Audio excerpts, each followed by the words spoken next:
I happen to be fully nuclear qualified in both the B-36 and the B-50 nuclear weapons. I moved them, stored them, worked with them for a good number of years. I had a great deal of activity in terms of transporting from place to place. So I kind of felt that nuclear weapons had always been a part of my genre and my background for my entire life. I never feared them particularly, but I always was appreciative and careful when you've got one on your airplane. I spent 34 years in the Air Force. I have 82 months of continuous combat. I entered Vietnam in 1968 as a forward air controller, and then started into global airlift with the C-141s and also with the C-5, initial cadre on the C-5. And through that process, I picked up about 16,000 hours of flight time. When the atomic testing began, it was, of course, the cause celebre for the entire neighborhood. And it was not at all uncommon to have several families come over from town, stop by and come into our yard, and they go over and sit on the haystack. Many of the bursts and many of the tests were in the early morning or the late afternoon, depending upon the time, and so it was not uncommon to have 5 to 10 people. If there weren't other people there, it was just my father and my own family. He was excited about the war effort. He had not been a veteran, but he missed World War II by simply being too old at the time. But he always had a passion and an interest, and he also had some concerns that went with it. So unbeknownst to himself and completely unaware of any possible hazard, every time there was a scheduled, and I think every time, I don't think we ever missed one, if there was knowledge of a test coming up, first thing we would do is set the old bell ringing clock on the counter, and we would head off to the haystack and climb up on those stair-step bales to get up as high as we could. And we'd sit there in the glow of the evening or the morning and sit there and wait for it to happen. The other part of it that I thought was a little bit interesting that I remember is because often you'd get the thump and you would feel the vibration of the explosion, even though you couldn't see it and even though you didn't know it was there, you knew what it was.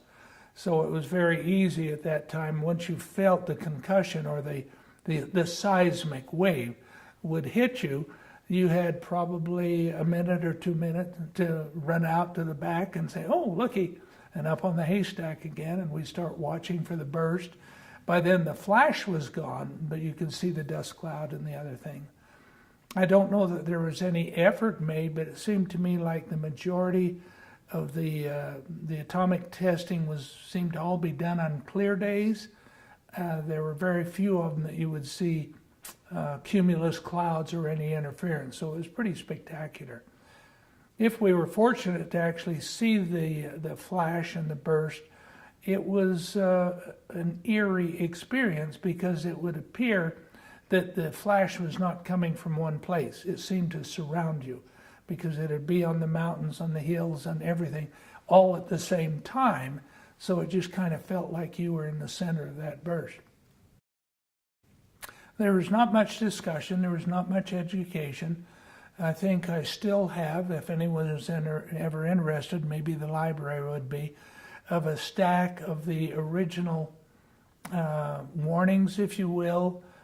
They were something like wear slitted glasses or sunglasses, don't move too close, or to instruct, be aware that there was eye damage. It's mostly ocular kind of warnings.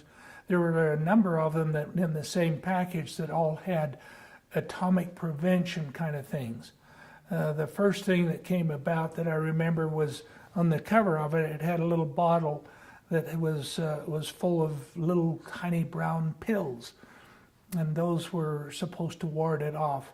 Every time we take one of those things, they were almost like candy, and the kids ate them like candy, but they were, come on, they were not, I'm trying to think. Anyway, it'll come back to me, the content of those pills. It was iodine. Yeah, there were a variety of them. Some of them were larger than others. Most of them were crushable so that you could kind of get them on one bite and get it down. So every home, they came around and handed us bottles of the iodine. We had not a large family, 4 or 5 of us, so we got an extra allotment. Every time we went to school and had lunch, which was not like lunch today, the 2 things you could always depend on is that they would have a 30-gallon milk can of orange juice, and every time you took your serving of orange juice, you could always have more. Then you got one of these iodine pills to go with it. Later in the day, in the afternoon, they had not milk cans, but they would have glass bottles full of milk, fairly high cream like vitamin D. And we would go in and line up, and they'd give us a glass of milk. And every time we did, before we took it, we had to take one of these little iodine pills. So I assumed that the milk was to kind of slow it down or some type of a coating. But whether that was the case or not, it was just part of the regimen we grew up.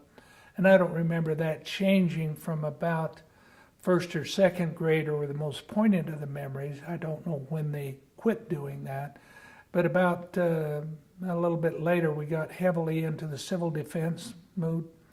And so many of the brochures and things that were an extension of the testing all came in the same packet. So what to expect, what you will see, what you need to do, and then there was always this aftermath of the things that should be done because of our situation, meaning civil defense. Over the period of time, my family was there. I am not aware. My father died of complications at such an age that I wouldn't think that atomic testing had anything to do with it, but he had prostate cancer. I've been diagnosed, but then I'm an Agent Orange, Agent Blue, Agent, everything else because of my military experience.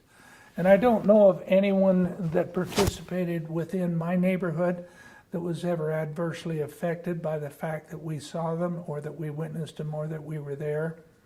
I can tell you that on a particular test, and I certainly don't know which one because of my age then, that my younger brother and I were out there on the haystack, and we watched, and you could see the flash, and then you could see an element of, I would call it plasma, I think would be the word. And you see the flash, and then you'd see this glow of a superheated steam type. It wasn't electrical, but it was so hot that it just vaporized the air. And as it went off into the air, it would generally kind of coalesce into a dirty cloud. It would almost turn brown. So at this point in my life, I'm sure what was happening is that it was a surface or semi-surface blast. And what was happening is, we got a couple of blackouts, so I get them in this, that as the explosion occurred, it was lifting the dust, but it was vaporizing it. And so as the dirt or the exfoliant, whatever was in that, not only was it vaporized, as it went to altitude, there was a point at which it would gradually coalesce back into dust.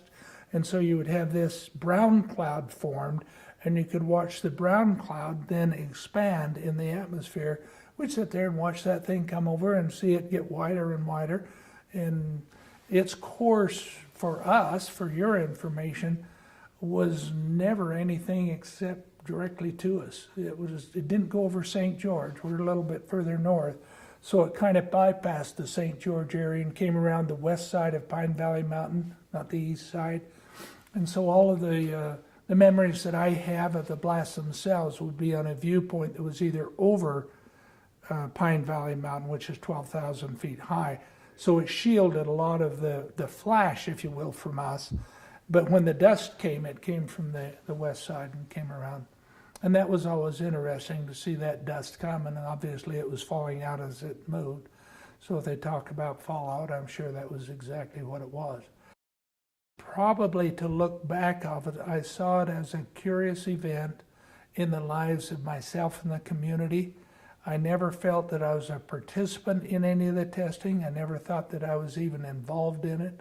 I never had any indication that there was any harm or that we were being warned or that there was anything other than the fact we're going to stop the Russians when they come, and this is going to help us out. And everybody went about, did their normal work.